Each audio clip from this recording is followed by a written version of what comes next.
Hello everyone, I'm Al Grego, and this is the Yes We Are Open podcast.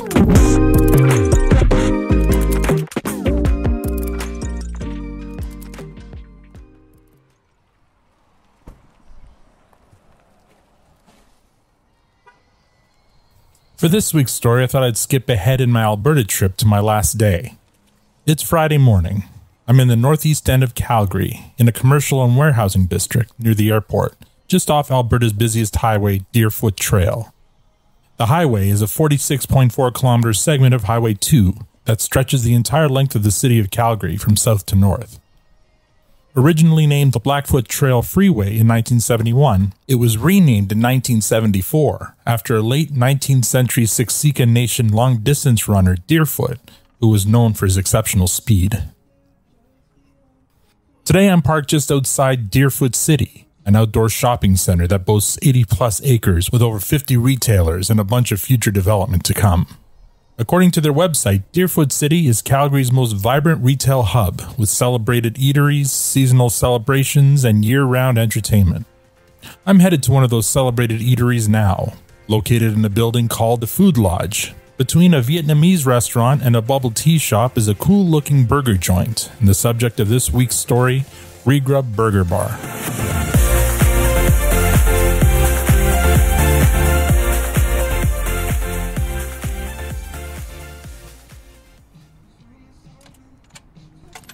Hi, are you Virginia? Yeah, how are you?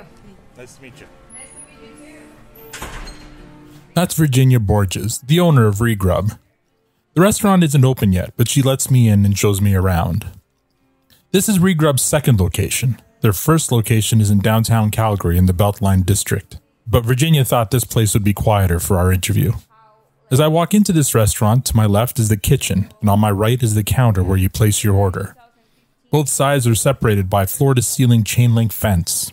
The floors are polished concrete, but before you think that all sounds too cold and industrial, there are light blue highlights throughout the whole place, and a very colorful mural above the kitchen telling the story of Grub's history in colorful artwork to keep a vibrant atmosphere. So this one February 2016 is when our chefs became famous.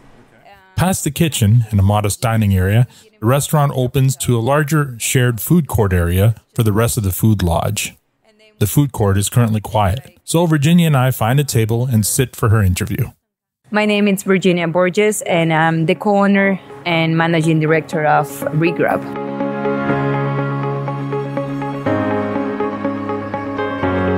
I came here in 2014 from Venezuela, and I was like full of dreams, and I always wanted to have a business, to be honest. What brought you to Calgary from Venezuela? Why Calgary? I had two options. I was thinking about Canada and Australia at that point. My best friend came here, so we have a culture that is very, I would say, close a little bit. So in order to her to move here with her boyfriend, they have to get married before and all that. And she was like, Virginia, I don't want you. I want to meet the country first. Right. So I say, I was coming back from US. I went to US university.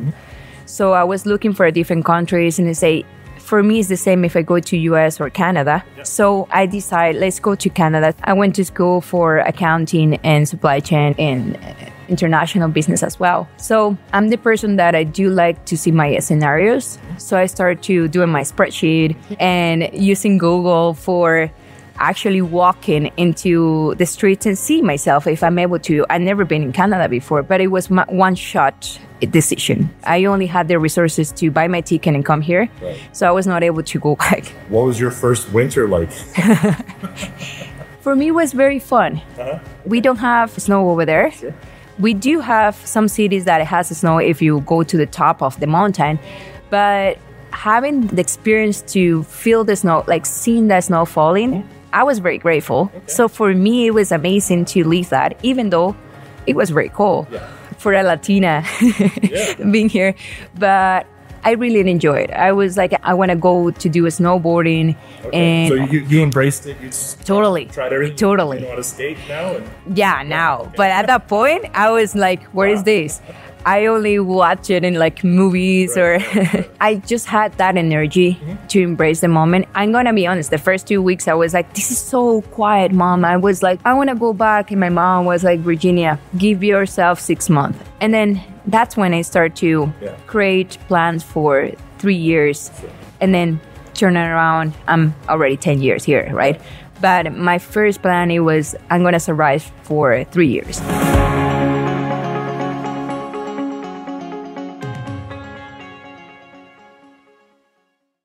Is your mom still back in Venezuela? They moved to Spain. Spain? Okay. Yeah.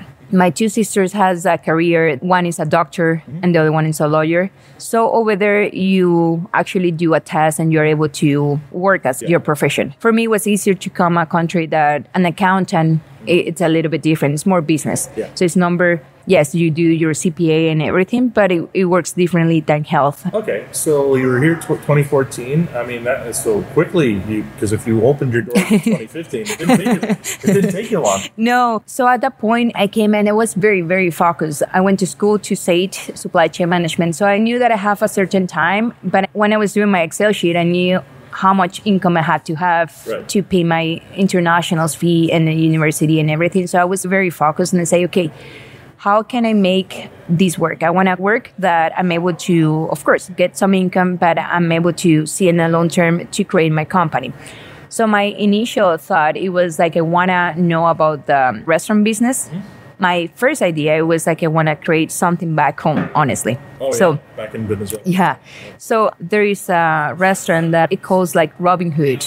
They serve in the morning and in the night, they actually provide the same service, not changing the experience, not changing anything, but a fair price for people that have low income. Oh, okay. So I wanted to learn to be able to replicate that back home and be able to pay back to the community. So that's the point that I met Jose and he was looking for a front of the house manager. He told me, Virginia, I have this idea. We just started.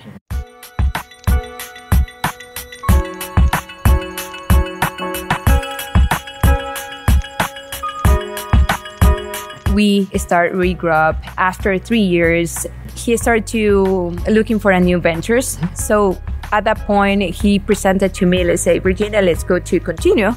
You can take over. And then we have some sweat equity at that point. So I took the challenge completely. I was like, this is the challenge to learn and grow myself, but also prove myself. Back home, I was working for a company for 6 years. And even though that I had the knowledge and I wanted to grow, I felt that just because being a woman, I didn't have the opportunity to.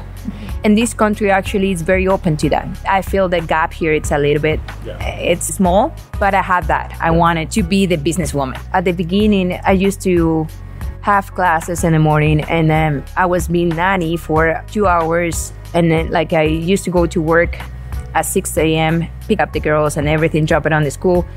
Went to SAIT until 2 p.m. I was working in Regrub to 2 to 9 until close. Jeez. And then 9 to 3 a.m. I was a waitress in another place. Oh my God. Yes. When did you sleep? Yeah, that was the hard part. Sometimes I wake up in the morning at 6 a.m. and I was like crying because I say, is this going to be worth it? Like, it's too much. But it was a 3-year plan. After 3 years, I start to relax. Okay, so and you stuck to your plan. Yeah. So at the beginning, the intention was to be a restaurant that bringing people from 23 years old to 40 to have a beer and a burger, more like a bar thing, but like a gourmet burgers and that kind of stuff. So with the shakes, that turned around to be a very family-driven concept. What's your name? Peter. Peter, what do you do here? I'm the Chief Operating Officer. I run the Deerfoot location. How long have you been working at Regrub? 3 years. 3 years. Okay. What's your favorite part? I think my favorite part is actually making the milkshakes for the kids, bringing it to the tables, watching them freak out. It's a lot of fun watching their expressions. A lot of good memories for me with that. So how do you create a new milkshake? What's your creative process? It's kind of just as inspiration hits me. Sometimes I'm looking for a specific result. Other times I come across something I think is interesting. Hey, how can I apply this in my milkshakes or my burgers? Like the Thule here, for example. That's kind of it. Just, it's as an inspiration comes.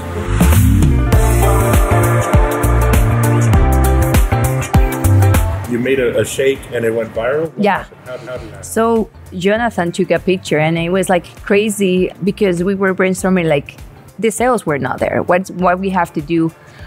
So we put like a donut on top and we have the picture outside and it was crazy. At that point, Instagram for restaurant, it was not Right. a thing. So anybody invest on having good pictures on their Instagram and anything. The logarithm and how to handle on Instagram at that point, it was very easy. You have a good pictures, a good video, and you're gonna go viral, right? If you haven't visited Regrub's Instagram, I highly recommend it.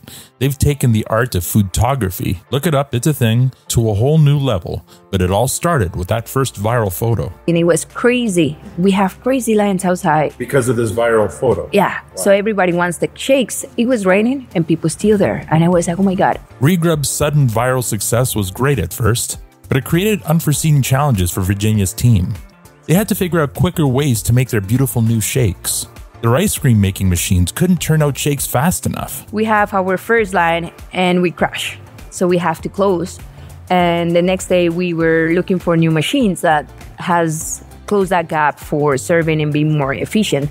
So we got these machines and we had still the crazy lines. I remember one day, I think that this is the biggest number, 700 shakes in one day. Did you have enough ice cream for all? We did. They even had to abandon their idea of decorating mugs while the customers watched. Virginia saw each challenge as an opportunity to streamline the process, and she was up for it. To her, this was the fun part, but it was taking its toll on the business. In that phase of Regrub, every night we stay longer just to think how we're going to do the next day. We learn everything on the hard way. And I think having that learning curve, it was good, but it was damaging a little bit the company as well because the services was not there. Right. So your reputation was taking a hit. Yeah.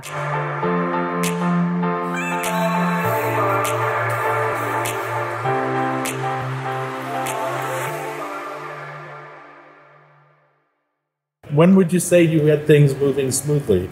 Yeah. 2018, 2019? Yeah, 2019. Yeah. At what point, though? Because I think this is an interesting part of your story that I didn't know when I first contacted you. I didn't know about this, but then I told somebody I was coming to interview you, and they said, "Oh, you're going to love their story because they hired, different people."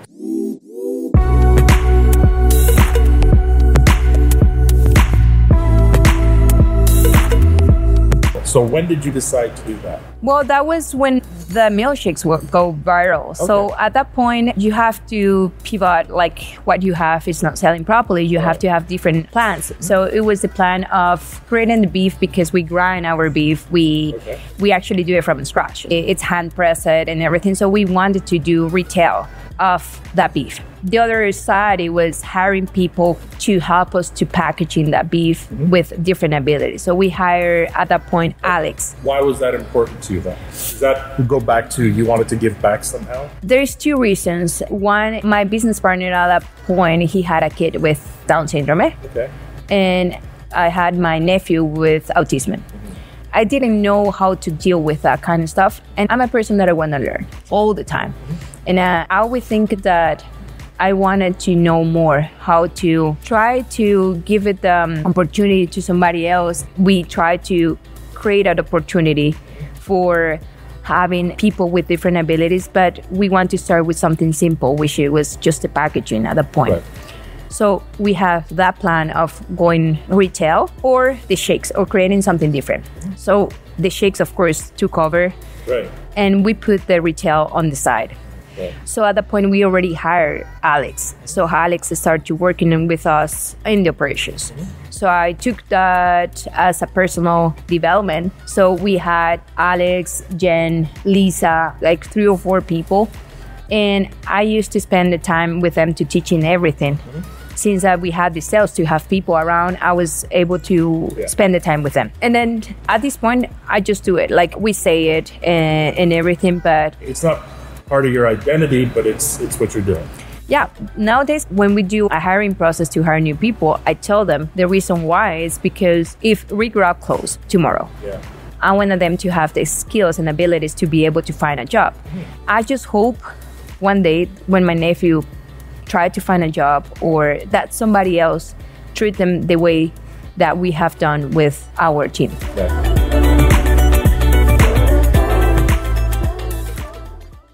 So once you kind of got your operations settled and your supply chain all worked out, I mean, how have you been embraced by the community? I feel that the first time that I felt that Regrub has a community, it was when COVID started, to be honest. Okay. It was amazing how people were coming to the store. You felt that support. I think that before we were just the boom, right? So most of the restaurants, they look forward to have that boom and be popular and just have the picture, but they don't know what is behind. So it was hard to show who we are when everybody's just excited about just having a picture with a shake or the burger. Sure, yeah. So, it's like, well, we're more than just milkshakes. Yeah. We have good food here too. Exactly.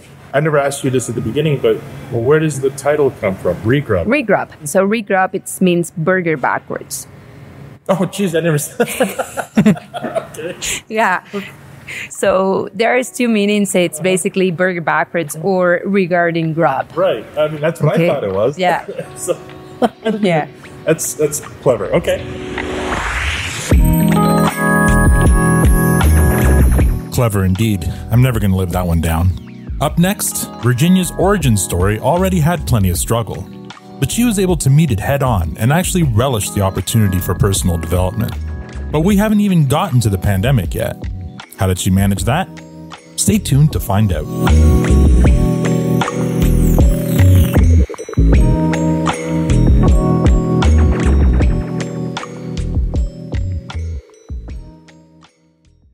You're listening to Yes, We Are Open. Virginia Borges moved to Calgary from Venezuela in 2014 with nothing more than a hard work ethic and a 3-year plan to start her own business. But she was only 1 year into that plan when she opened Regrub with very little restaurant experience. She was very successful early on, thanks to a viral photo of one of their very photogenic milkshake creations. That early success presented many challenges which Virginia was able to overcome. But what came next challenged even the most experienced restaurateurs all over the planet. How did she get through it? Let's find out.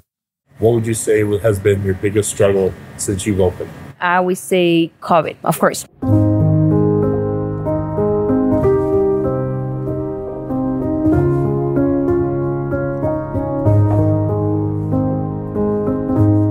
In my case, my family was not here. So I was like literally alone the whole COVID. And it was like, I'm not able to see my family. And you feel that fear of you don't have any power to go and be with them because everything was closed. But also dealing with a business that you don't know what is going to happen as well. I had a meeting, I remember the first week, and we had a Zoom meeting. And I present the situation and say, hey, this is what is happening. We don't know more than what has been told to us. My options are, I can help you go through your ROE so you get your help from the government. Otherwise, who are not able to apply for that and need the income, please let us know. What they did is, it was very fulfilling. It was very nice that some of them say, Virginia, I live with my parents. I don't need the income. I give up to my chef to the people who need it. So they were like that. And it was wow for me. I remember Alex, that's still working with us, people with different abilities, they do have a schedule and they have a routine. Routine, which is very hard for them to go out. And that's when I understood that. Pool, activities, everything was closed. The only routine that he had to keep, it was Regrub coming to work 3 hours, 2 times a week.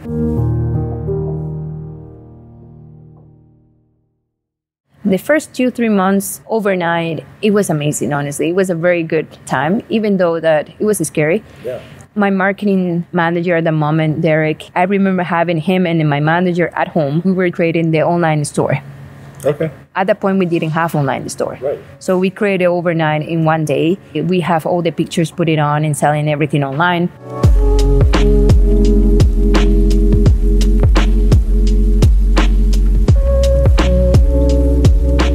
So ice cream is very perishable. Yeah, I know. It was the shakes, how we make them to go, right? But yeah, we limited the menu, right? Too. We choose one that we are able to do it on, which ones we're not. I didn't put the crazy shakes on the delivery channels. We only have like the vintage. But at that point, you can do it for pickup. And I was doing the deliveries as well. So I do care. And then I was like being carefully to chop it off. But we create the website in the moment, like overnight. After that, we create the do-it-yourself burgers so people can create their own burgers at home. Oh, so they have... You deliver the ingredients? Exactly. Okay. Yeah. So it was very nice. It was okay, let's go to do this and that. And we hold it for 3 months, open the 2 locations. Then it was to the point that this location, because it wasn't a food court, everything was closed around. Right. So it was not worth it to have it anymore open. So I decided to close this location and focus on the Bedline location. So the good thing, it was since that we have a supply chain in that location and we have inventory for a month for 2 locations with a high level of sales. Right. It gave me the opportunity to be okay for 4 months with a good inventory for 1 location. So we closed this one for 2 months and I focused myself in the Bedline. I had 2 managers at that point. I told them, I know guys that you can get from the government the payment very similar what I'm paying to you without doing anything, but it's your choice. You stay with me and then we go through this together, or you just get your salary from them, right? They decide to stay. So we were opening from 12 to 9 every day. So we were crazy busy, honestly.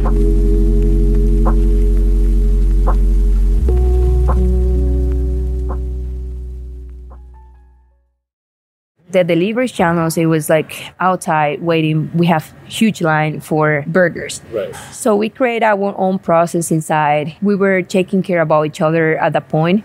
I never had COVID here in Canada, actually. Never? Really? No, I had it when I went to Spain to visit my family 3 years after.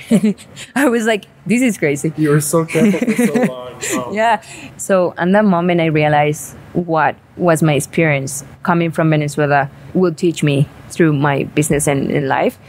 It was the resilience that you don't know what is coming. Back home, when I was working in the companies, every week it was a new adventure. We have to deal with government, with rates, with so many things, uncertainty. Yeah. So it was the hard part that you go to the supermarkets over there back home and you don't find anything. Yeah. You have to find another one or going on that way. So it was the same situation here. Mm-hmm. So I was able to deal with that without having that stress or... Yeah, because you've done it before. Yeah, but I didn't know. Right. I didn't know. So when I was dealing with him, so many people were close. No, I don't find beef. I don't find that. But yes, you do. Every morning I was spending my time sometimes when I don't find the stuff to call 5, 6, 7 suppliers and finding the way to get the stuff. Yeah. I was not stressed out. It was fun for me because I do like to deal in with supply chain and stuff. Sure. It was a good time.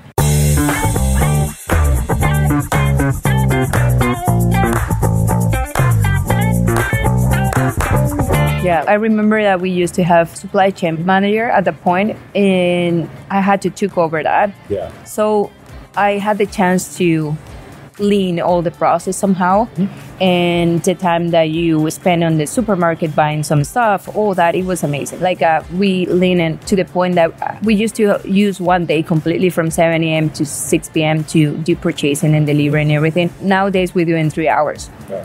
Sometimes you have to put yourself in the shoes of somebody else to understand what is happening and what you can fix, or maybe you cannot fix it, but you can understand better. In this case, this is your specialty, so you were able to... Yeah. So otherwise, you can understand what they're being going through as well. When the business, you're not able to do anything, plan anything because you're not growing. Yeah. There's nothing planned. You just have to go with the flow. Yeah. I realized that, wow, humans, we're so worried about the future, what is coming or how to plan it, that we stop living the present. And that was the time that it was my favorite time, because in the morning I was going to the mountains, see the sunrise, and then coming back to work at 12 and working until 9. And the next day was a new adventure for me, because I knew that I have the morning for myself without thinking if I'm going to study something, if I need to learn something. So as busy as you were, it also forced you to slow down. Exactly. And, yeah, amazing. The fun part is all the team that we had, they came back. Everyone after COVID. Yeah. Not with the same amount of hours, but all of them, they were able to come back.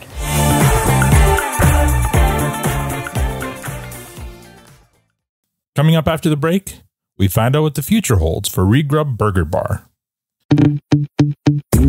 Success in business doesn't come without moments of struggle. Moments when you had to face your challenges head on.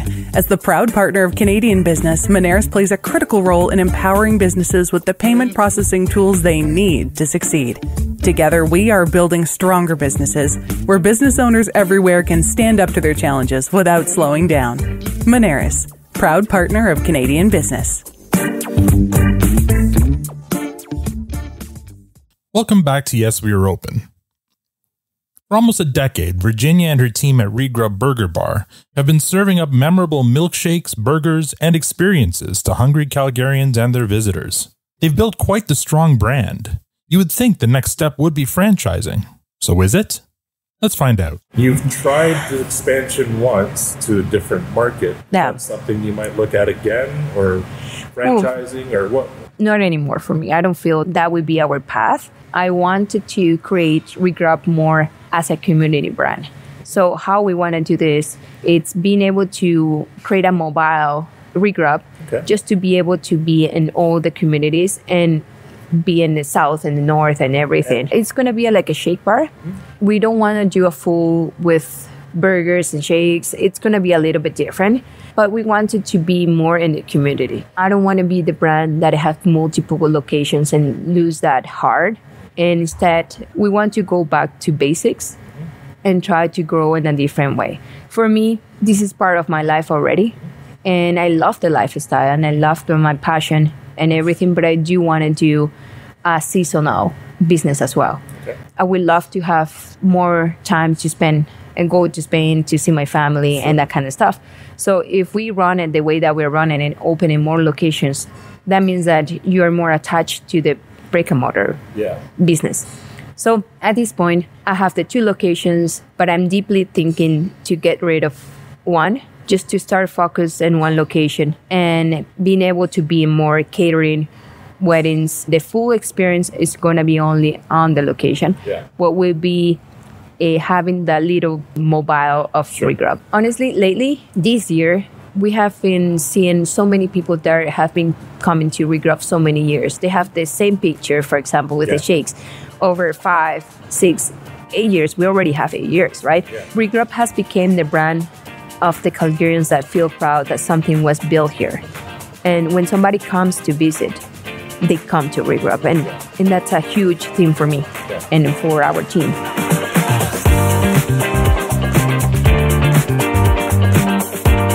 Looking at what you've built in the last 9 years, how do you feel? Proud. I feel proud and grateful.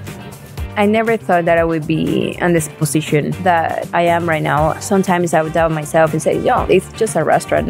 But for me, Regrub is like a peak of hope that I'm able to give it opportunity to minority and able to open the doors for people that they're just arriving as I was. Somebody gave me the opportunity to work in the industry. And I know that might be the story, or it could be a cheesy story because most of us come from another country. But what I do like more is being able to have the opportunity to grow as a person, spiritually, professionally. And now I understand that having a business is, you can do it for money, but it's not only about that. And that's when you realize, okay, I can do such more, and then I can develop ourselves in a different way. And not only me, it's the people who is around me, my business partner, my team, and everybody else. And I'm starting to go with the flow. I start to chill and then relax and see what life brings to me and to Regrub as well. So yeah, I just feel grateful, honestly.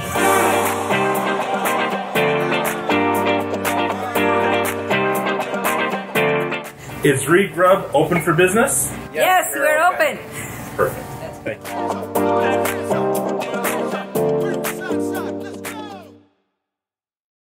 That's the story of Grub Burger Bar. In the 5.5 seasons of this podcast, I'm not sure I've met someone as driven and dedicated as Virginia. She's the ideal entrepreneur, adaptable, hardworking, resilient, and not easily rattled. These are no doubt traits she picked up growing up in Venezuela. When facing obstacles that might make most others bristle, she relishes the opportunity to problem solve and improve the process. In fact, she actually referred to that part of her work as fun. Imagine that. Now, coming from a corporate training background, I really appreciate Virginia's thirst for constant development, and I can firsthand see this rubbing off on the rest of her team. During our interview, Peter, Regrub's COO, was busy in the kitchen working on creating a new chicken sandwich with all sorts of toppings on it, including tuile. It was a beautiful looking sandwich. I knew I was staring at Regrub's latest Instagram post.